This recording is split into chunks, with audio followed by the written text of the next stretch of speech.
can be applied to anything. And we're here to tell you today and explain how it can be applied to this issue and really the best practices that we've come across as veterans going on the Hill. So one of the things that we talk about at the Veteran Organizing Institute is that, and I'm sure you all know this, there's a term that we use called the veteran mystique, and it usually talks about how if you're a service member or you served in the military, oftentimes it's a little bit easier for you to get meetings with people on the Hill.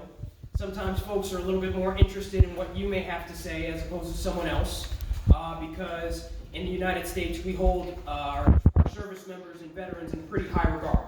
So, yeah, right? Yeah, we pulled a fast one on them, obviously, because we know what it's really about, right? So, times have changed. But, the veteran mystique is something that we want to be able to use to, to amplify our message in these different issue areas. So when it comes to particularly saving the VA, no one's better to talk about that than veterans. So this is a place in particular where you all should feel empowered.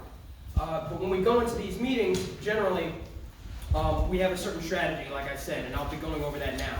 Now, some of this is going to might be elementary for some of you who've done meetings before, which, by the way, can we get a show of hands? Raise your hand if you've done, like, lobbying trips and lobbying meetings before.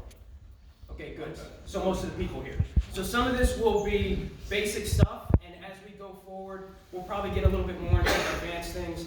And then Naveed is actually going to cover the particulars of the talking points that you're going to use this time, and just generally how the flow of the meeting should go.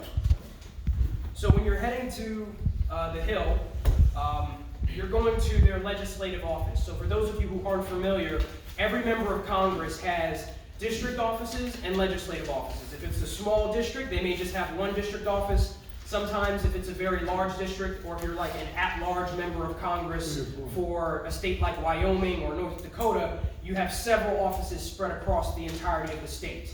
What you're meeting with now is the legislative office, and that's the office that you want to go to if you specifically want to talk about legislation and issues like this. But generally, people who are meeting with their members of Congress, they're doing it in the district office, and they're meeting with their staff there. And that is specifically made for constituents. So, me, for instance, I live in North Jersey. I live in the 10th District in New Jersey. My congressman is Donald Payne. He has an office in Jersey City, a satellite office, and his main office is in Newark. I've been to both at one time or another to meet with him. And sometimes when I'm down here on the Hill, I'll swing by his office, his legislative office, and try and build some rapport with his legislative staff.